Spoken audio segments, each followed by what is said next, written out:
का टॉपिक है एफडी से बेहतर ऑप्शन क्या हो सकता है। ऐसा नहीं कि सेफर हो जाएगा। म्यूचुअल फंड में जैसे पैसा लगाया ना, सेफ नाम का कोई चीज नहीं, ऊपर नीचे एज पर मार्केट। अगर शेयर में पैसा लगाया तो इक्विटी हो गया, उसके अनुसार मार्केट के ऊपर नीचे के अनुसार पैसा गिरेगा तो वैसा रिटर्न मिलेगा। अगर डेट में लगाया तो इंटरेस्ट रेट और भी फैक्टर है, उस पर निर्भर करता है, तो कुछ भी फिक्स नहीं है। फिर भी एफडी से बेहतर ऑप्शन म्यूचुअल फंड में बन सकता है। पहला बात देखते हैं कि बैंक में अगर पैसा रखते हैं तो बोलते हैं, ऊपर से आदेश आया कि 5 लाख तक सेफ है। कल बोल दे कि कुछ भी सेफ नहीं है, अभी 5 लाख तक बोल रहे हैं। लेकिन इसमें आप देखेंगे ना कि बोलते हैं ना कोई बैंक खत्म हो गया, सुनते आए होंगे 40-50 साल में, ये बैंक खत्म हो गया, वो बैंक खत्म हो गया। ये सिर्फ आपको सुनाया जा रहा है। 2-3 दिन के बाद आपके अकाउंट में फिर से वो नंबर डिजिट, 1 लाख है तो 1 पे 5 जीरो और 1 करोड़ है तो 1 पे 7 जीरो आ जाता है। लेकिन पूरे दुनिया में संदेश चला जाता है कि बैंक ऊपर जा सकता है, लेकिन ऐसा होता नहीं है, क्योंकि बैंक सिर्फ नंबर और कागज ही देते हैं। कोई किसान का अनाज नहीं कि एक दिन खत्म हो जाएगा। ठीक है, अब डेट म्यूचुअल फंड का बात करते हैं। डेट म्यूचुअल फंड में अगर आप मान लेते कोई बैंक गया तो पूरा का पूरा चला गया, लेकिन डेट म्यूचुअल फंड जाने के लिए कितने डिवेंचर को, कितने कंपनी को जाना पड़ेगा, इसमें देखेंगे आप 50 से ज्यादा डिवेंचर कंपनी का पेपर बॉन्ड है। उदाहरण के तौर पे यहाँ पे लेते हैं SBI short term debt fund, तो इसके पोर्टफोलियो में अगर जाएंगे तो इतने कंपनी का जो है इन्होंने डिवेंचर लेके रखा है। मतलब हमारे पैसे को खत्म होने के लिए इतने कंपनी के डिवेंचर को, शेयर नहीं, इस कंपनी का शेयर नहीं लिया इन्होंने, TVS का, LIC का, टाटा का, इसका इन्होंने शेयर नहीं खरीदा है कि जो मार्केट में हलचल होगा तो यहाँ रिफ्लेक्ट होगा। इन्होंने इनको पैसा कर्ज पे दिया है, डिवेंचर खरीदा है इनका। तो इतने कंपनी में लगभग देखेंगे 60 कंपनी में आपका पैसा डाइवर्सिफाइड है। अगर 3-4 डेट फंड लिया, 50 भी एवरेज मानते हैं, तो 150-200 कंपनी में आपका पैसा डाइवर्सिफाइड हो गया। बैंक कितना पैसा लगाते हैं, किस कंपनी में लगाते हैं, ये जो है पारदर्शिता आपको नहीं है। लेकिन म्यूचुअल फंड में एक एक चीज दिया हुआ है कि कहाँ कहाँ पैसा लगाते हैं। दूसरा, यदि आप इसके रिटर्न को चेक करते हैं तो यहाँ पे एक ही कैटेगरी में बताता हूँ, SBI short term debt fund. बाकी भी कैटेगरी है, लेकिन जो स्टेबल है, लॉन्ग टर्म में भी ज्यादा अच्छा खासा रिटर्न दिया है, मार्केट का हलचल, इंटरेस्ट रेट का हलचल कम पड़ता है, वो है short duration fund. 36 number category में देखेंगे, पिछले 1 साल का अगर रिटर्न देखते हैं, 10 लाख रुपए वन टाइम लगाया, AUM wise ICICI short term fund 9% का रिटर्न दिया है, कोटक बॉन्ड ने 9% का रिटर्न दिया है। एवरेज अगर बात करें, टोटल सारे डेट फंड का अगर देखें, पिछले 1 साल का एवरेज रिटर्न 9.14% का एवरेज रिटर्न है 1 साल में। अगर 3 साल का एवरेज रिटर्न का बात करें तो यहाँ पे चेक कर सकते हैं, 6.88% का रिटर्न आया है, इक्विवेलेंट टू FD की तरह। अगर 5 साल का बात करें, 6.5 का रिटर्न दिया है। तो AUM जिसका सबसे ज्यादा है उसका अगर रिटर्न चेक करते हैं तो यहाँ पे आया है 7% का, 6.22 का, इस तरह से करके देख सकते हैं। अब यहाँ पे देखना यह है कि बैंक में आप पैसा टेम्पोररी रखेंगे, 2 महीना, 3 महीना, 6 महीने का टाइम है, तो जरूर बैंक में ही रखना चाहिए, डेट फंड में नहीं आना है। निहायत ही जरूरी काम है, 2-3-6 महीना के अंदर होना है, तो बैंक में आप रिडीम किए पैसा बैंक में पड़ा हुआ है। लेकिन यदि आपके पास पता नहीं है कि कितना समय के लिए रखते हैं, तो ये है पार्ट 2 में आपको जाना है STP के ऑप्शन में। मोर देन 1 ईयर है और पता नहीं है कि कितने दिन तक पैसा रह सकता है, तो मान लेते हैं कि ज्यादातर लोग आर्मी, एयरफोर्स, नेवी के 9 लाख रुपया पोस्ट ऑफिस में रखते हैं, वहां से RD करते हैं, दूसरे जगह फिर से री इन्वेस्ट कर देते हैं। तो ये ऑप्शन ना अपना करके अगर STP का ऑप्शन अपनाया जाए, उदाहरण के तौर पे 9 लाख रुपया SBI short term debt fund में रखा और उसका आधा 6% सालाना के रेट से मंथली 0.5 हुआ, 4,500 रुपये पर मंथ। एक रिकॉर्ड है जस्ट 2012 से लेके अब तक कि 9 लाख रुपया MIS में ना रख करके SBI short term debt fund में रखा और 4,500 रुपया पर मंथ यहां से निकला और वो चलता गया कहां, SBI स्मॉल कैप में आता गया वो। तो इस तरह से करके 2012 से लेके अब तक अगर चेक करते हैं तो 38,82,000 रुपया बनाया है, 12.56% का रिटर्न दिया है। तो जो लोग पोस्ट ऑफिस के उस मोड से जाते हैं कि MIS में फिर पैसा लगाते हैं, तो इतना रिटर्न, या फिर आप 10 लाख का वन टाइम लगा करके 2012 से लेके अब तक कैलकुलेट करेंगे तो इतना पैसा पोस्ट ऑफिस या बैंक नहीं दे सकते हैं। और यहाँ पे जो आपने मूलधन लगाया था वो मूलधन सुरक्षित है, मूलधन में कमी नहीं हो रहा है। जो 9 लाख रुपए लगाया था वो बढ़ के भी थोड़ा सा 11,35,000 हो गया है। इसमें क्या और चालबाजी थोड़ा सा कर सकते हैं, जो बढ़ता हुआ नजर पैसा आए 1 साल के बाद, उस पैसे को भी स्मॉल कैप में स्विच कर दीजिए, क्योंकि वेल्थ क्रिएशन इक्विटी ही कर सकता है, स्मॉल कैप मिड कैप ही कर सकता है। तो यहाँ पे बढ़ता हुआ नजर आ रहा है जो मूलधन है, 9 लाख लगाया, 10 लाख लगाया, 20 लाख लगाया, उस मूलधन से जो पैसा बढ़ रहा है एसटीपी करने के बावजूद भी, उस पैसे को भी स्मॉल कैप में स्विच करना चाहिए। पार्ट 3 में यहाँ पे ये जानना है कि जब आप इक्विटी पैसे में पैसा लगाए हैं और लाइफ टाइम हाई हो, तो आपको स्विच करके डेट फंड में आना है, रिडीम नहीं करना है। आपको लग रहा है लाइफ टाइम हाई है, अब कुछ ऐसा सिचुएशन आ गया कि मार्केट गिरेगा, तो स्विच करके डेट फंड में आना है। डेट फंड में भी इमीडिएट स्मॉल कैप में एसटीपी कर देना है, उस वही 6% की रेट से 0.5। अभी अभी मुझे एक इन्वेस्टर का फोन आया कि युद्ध जैसा माहौल लग रहा है। कहाँ लग रहा है सर? टेलीविजन पे, ऑब्वियसली यहीं पे लगेगा। तो उन्होंने रिडीम कर दिया। मैं पहले भी बोला हूँ, टीवी मीडिया रिंगटोन पे भरोसा नहीं करना है।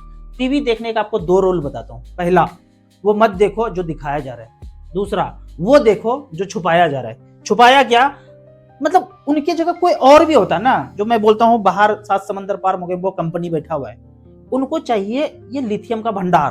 तो मैं भी रहता, मैं भी एम्प्लॉय होता कंपनी का और मुझे ये काम दिया होता, तो मैं भी वो सीधा सीधा साफ सुथरा वाला रास्ता अपनाऊंगा ना। यहाँ से 10,000 लोग को हटाना है, तो क्या ऐसा चालबाजी करूं कि सांप भी मर जाए, लाठी भी ना टूटे। अब आप देखेंगे कि यहाँ पे धड़ाम धड़ाम धड़ाम से घर उड़ाया जा रहा होगा। उड़ाएंगे तभी तो कंपनी को ये लिथियम वाला भंडार देना है, अरबों खरबों का। अगर मार्केट के रेट पे पारदर्शी तरीके से ये अलॉट कर दिया जाए, तो यकीन मानिए 1 रुपया भी किसी को कोई टैक्स नहीं देना पड़ेगा। ना शिक्षा पे, ना स्वास्थ्य पे, ना जीएसटी पे, ना इधर ना उधर, कहीं भी नहीं देना पड़ेगा। अभी जो ये चल रहा है ना एक जगह पे, वो चल रहा है माइक टेस्टिंग 1 2 3, माइक टेस्टिंग 1 2 3। ये जब टेस्टिंग सक्सेसफुल हो जाएगा, सेम वे में मणिपुर में पेट्रोल का भंडार, हीरों का खदान मिला है, तो XYZ कंपनी आएगा, वहां पे 10-20 हजार लोग हैं, उनको हटाना है, तो क्या चालबाजी होगा वो देखना पड़ेगा। लगभग 99% इसी तरह से खेला जाता है, जो eastindia.com खेलता है। कोई हमारे देश वाला नहीं कर रहा है, कोई अपने देश वाला ऐसा कर ही नहीं सकते हैं। उसमें मानवता बाकी है। मानवता किसमें नहीं है? वो जो ऊपर बाहर बैठा हुआ है। अब यहाँ पे कुछ कमेंट्स का बात करता हूँ। कमेंट्स के पहले मैं एक विलेन को आपको समझाना चाहता हूँ कि विलेन कौन है, आप बताएंगे। यहाँ पे जो 7 समंदर पार सरडाउन बैठा हुआ है, उनके मन में आया कि मार्केट को धड़ाम से गिराना है, कुछ चालबाजी सोचा होगा, तो बोला कि हमला कर दो मुंबई पे। तो गया इसके पास, ए के पास, बोला तुम ऐसा कर दो, बोला मैं नहीं करूंगा। बी के पास बोला मैं भी नहीं करूंगा, ऐसा निर्दयी काम मैं नहीं करूंगा। सी के पास गया, बोला वो भी नहीं करूंगा। चौथा बंदा के पास गया, इसके पास, इसका तो नाम सुना ही होगा, ये बोला मजबूरी है मैं कर दूंगा, या डरा धमका करके फैमिली वाले को किडनैप करके तो कर दूंगा। तो इसको दिया ये वाला सैटेलाइट फोन और पैसा कौड़ी दिया और करा मारा धड़ाम से। सबको टीवी मीडिया रिंगटोन पे आया, ये ऐसा कर दिया, ये ऐसा कर दिया, ये ऐसा कर दिया। तो मैं आपसे क्वेश्चन पूछता हूं, एक्चुअल विलेन कौन है? उसको ढूंढना है। वो बैठा हुआ है 7 समंदर पार, ना हम कर रहे हैं ना बगल वाला कर रहा है, करा कोई और रहा है, क्योंकि हमको भी कर्जा कोई और दे रहा है, उसको भी कर्जा और कोई दे रहा है। चारों तरफ जो अपने पड़ोसी देश है, सबको कोई कर्जा दे रहा है। तो जो पैसा देता है मालिक वही है, काम वही कराता है। एक चीज आपको और सोचना है, मैं पक्का बोलता हूं अपने दिल के गहराई से कि आलू का बेटा एक दिन मुख्यमंत्री जरूर बनेगा। आप नहीं बना रहे हैं, हम नहीं बना रहे हैं, कोई राज्य का भी आदमी नहीं बना रहा है। वो सिलेक्टेड है 4 आदमी ABCD, वो ABCD उसी का है। वो आपको ऑप्शन ही वही दिया है। उदाहरण के तौर पे सोचो कि आप अपने बच्चे को बोल रहे हो कि मैं बच्चे को फ्रीडम दिया हूं और 4 चॉकलेट खरीद के लाए ABCD।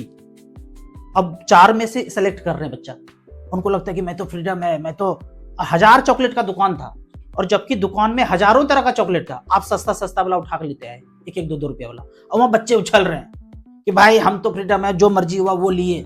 मर्जी था बच्चे का, मर्जी अगर बच्चे का देखना है ना तो दुकान ले जाओ, 1000 चॉकलेट में पसंद करो कि तुम्हारा जेब फिर अलाउ करता है कि नहीं करता है। ये होता है फ्रीडम।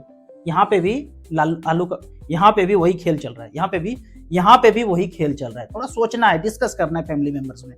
पहला बेहतरीन क्वेश्चन है, राजू भाई मेरा डीमैट अकाउंट क्लोज हो गया, इन्वेस्टमेंट म्यूचुअल फंड में है, कैसे रिडीम करें? तो सबसे पहले जो आप बोल रहे हैं ना क्लोज हो गया, क्लोज नहीं हुआ है, डीएक्टिव हुआ है। कुछ चार्ज होगा, उसको दे करके री इंस्टेंट कीजिए, उसके बाद इसको रिडीम करके, या फिर डीमेट जब नॉर्मल हो गया उसको रीमेट कीजिए। एमस्कार्बी के ऑफिस में जाएंगे, एमसी में जाएंगे, रीमेट का फॉर्म करने के बाद म्यूचुअल फंड को निकाल लीजिए, इसको क्लोज कर दीजिए। अब मैं आपको एक कहानी बताता हूँ। आपको लगता है ना कि गौ मीट का तस्करी तो कोई वही वाला करता होगा जिसके बड़े बड़े दाढ़ी होते हैं, जिसके हाथ में AK-47 होता है, ऐसे लगता होगा ना नॉर्मल लोगों को। मुझे भी ऐसे लगता था, गौ तस्करी मतलब गौ का एक्सपोर्ट, बीफ का एक्सपोर्ट मतलब वो दाढ़ी वाले बाबा जी। लेकिन पहला नाम सुनाता हूँ, अल कबीर के नाम से चलाता है, मालिक का नाम सतीश सबरवाल। ये मैं टॉप 3 एक्सपोर्टर का नाम बता रहा हूँ। मतलब 100 करोड़ का अगर बिजनेस है तो 60-70 करोड़ ये टॉप 3 में कर रहा है, बाकी चुन्नू मुन्नू तो तैर ही रहा होगा। दूसरा नाम है अरेबियन एक्सपोर्ट बुचरखाना, मालिक है सुनील कपूर। कौन सा लग रहा है, अपना वाला भाई लग रहा है ना। तीसरा नाम है एमके एक्सपोर्ट, मालिक का नाम मदन एबट। और गोली किसके कंधे पे चलाया जा रहा है, दाढ़ी वाले बाबा जी के नाम पे। दाढ़ी वाले बाबा जी विलेन नहीं है, ये वाला है। राजू भाई मेरी बेटी को स्कूल में बिना पूछे ये लगा दिया, और छोटी वाली बेटी को बोलते हैं आईडी दिखाना है। 4-5 आदमी तैयार हुई और पूछिए जाके, किसी का हिम्मत नहीं है कि बिना पूछे कर दे। 4-5 आदमी जानकार लोग तैयार हुए, जाइए। आईडी कंपलसरी नहीं है, कोई भी आईडी कंपलसरी नहीं है भारत देश में। क्या फर्क पड़ता है सोने का रेट अगर बढ़ता है या किसी के हाथ में बढ़ाया जाता है, हमको तो इन्वेस्टर के लिए तो अच्छा है ना कि बढ़ रहा है। एक कहावत है ना, करत करत अभ्यास जड़मती हो तो सुजान, जड़ बुद्धि में भी दिन जान आ जाएगा। अगर आपके हाथ में है तो आज से 70-80 साल पहले जब रेट 10 रुपए कल्टू 1 तोला था, तब समृद्धि क्या था।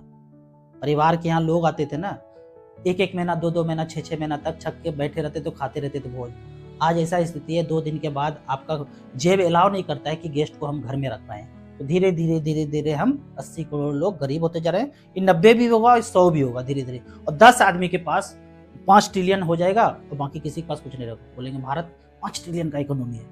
राजू भैया एक बात बताएं, वर्ल्ड का पॉपुलेशन 1% से बढ़ रहा है और इंडिया का 1% से गिर रहा है। पहली बात, पॉपुलेशन के नाम पे जितना चीज बताया गया है सब बकवास है। कितना पॉपुलेशन है कितना नहीं किसी को नहीं पता है। हाँ, ऊपर वाले को जरूर पता है, जो ऊपर बैठा है 7 समंदर पार। बाकी ये बकवास इसलिए आपको सुनाया गया है, कम से कम अगर हो जाए तो उसको कंट्रोल किया जा सकता है। इसीलिए ये बताया, बढ़ा चढ़ा के रेट बताया है कि आप 2 बच्चे कीजिए, आप 1 बच्चे कीजिए, ऐसे करके ये बवंडर कराया गया है। तो ये बिल्कुल भी बकवास है। मैंने हिम्स से वेरीफाई किया, वहाँ आयुष्मान कार्ड नहीं चलता है, वो डंकापति वाला कार्ड नहीं चलेगा। प्राइवेट कंपनी का आयुष कवर वाला लेंगे ना, तब जो है वो वाला कार्ड चलेगा। वो वाला कार्ड अभी भी चलता है। पॉलिटिक्स में मत आओ भाई, कहाँ आ रहा हूँ मैं, तो अपने बच्चे को सेव कर रहा ना। वो बोला कि बिना बताए स्कूल में ये दे दिया, ये पॉलिटिक्स थोड़ी है।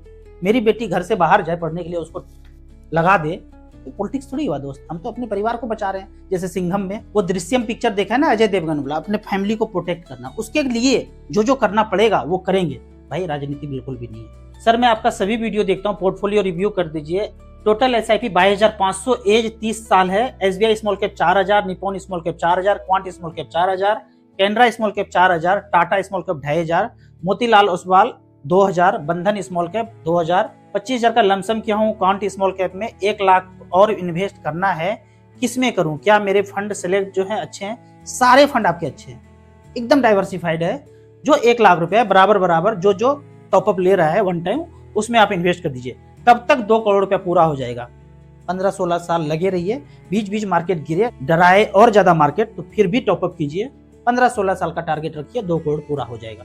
थोड़ा सा यदि कम ज्यादा भी हुआ तो क्या दिक्कत है, कहीं और दूसरे जगह से बेहतर ऑप्शन ये है म्यूचुअल फंड। राउत सर, क्या एमसी वाले इन्वेस्टर के डिविडेंड का पैसा इन्वेस्टर अवेयरनेस प्रोग्राम में लगाते हैं? बिल्कुल भी नहीं लगाते हैं भाई। जो ये चार्ज आपको दिख रहा है ना, उदाहरण के तौर पे निप्पॉन इंडिया स्मॉल कैप ने पिछले 10 साल में कितने % का रिटर्न दिया है? 20.55% का सालाना, 20 करके 20.55 का रिटर्न दिया। 10 लाख का वैल्यू बनाया है पिछले 10 साल में, 64,95,000। इसमें से काट के एक्सपेंस रेशियो जो काट रहे हैं, उसमें ही इन्वेस्टर अवेयरनेस प्रोग्राम का पैसा भी काट चुका है 2 बेसिस पॉइंट। सब कुछ काट कूट के ही दिखाया जा रहा है, अलग से नहीं डिविडेंड का पैसा काट लिया, हड़प लिया, कहीं चला गया, भाग गया, ऐसा नहीं। जो भी एक्सपेंस है इसके अंदर से काट के ही आपको ही दिखाया जा रहा है। अगर कुछ नहीं काटता तो 22-23% का रिटर्न दिखाता है यहाँ पे। लेकिन फंड मैनेजर चलना है, इन्वेस्टर को एजुकेट भी करना है, कॉल सेंटर भी चलना है, पेपरबाजी भी करना है, सब कुछ करना है ना, तो एक्सपेंस तो कटेगा ही कटेगा। जो भी